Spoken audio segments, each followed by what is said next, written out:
మొట్టమొదట మనం వేచి ఉండాలి. First you have to wait. ప్రతి కర్మకు ఒక ఫలితం ఉంటుండాలి. There is a result for every action. కాబట్టి ఈ కర్మ ఫలితాన్ని మనం అనుభవించక తప్పదు. And you are bound to face the rewards. త్వరలోనే పవిత్రమైనటువంటి ఫలితం కూడా వస్తుంది. Very soon you will have sacred results. ముఖ్యంగా భారతదేశానికి చాలా శుభం ఏర్పడుతుంది. And Bharat will have a very successful, auspicious period. అనేక మంది భయభ్రాంతులతో కుమిలిపోతున్నారు. Many people are fear-stricken. ఏ నిమిషంలో వార్ వస్తుందో, War might come ఏ anytime. నిమిషంలో పాకిస్తాన్కు ఇండియాకు యుద్ధం జరుగుతుందో, When there will be war between India and Pakistan, ఇది ఏది జరగదు. nothing will happen.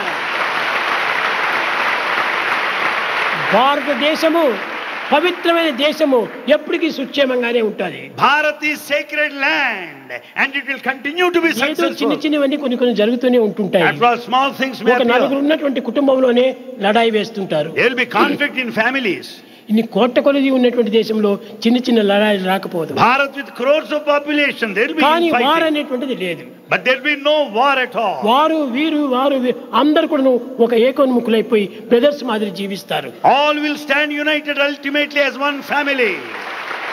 మీరు కూడాను నిత్యము చేసేటువంటి ప్రార్థనకు తగినట్టుగా ఇంకా హృదయపూర్వకంగా లోక సమస్త సుఖినో భవంతు అనే ప్రార్థనలు చేయండి.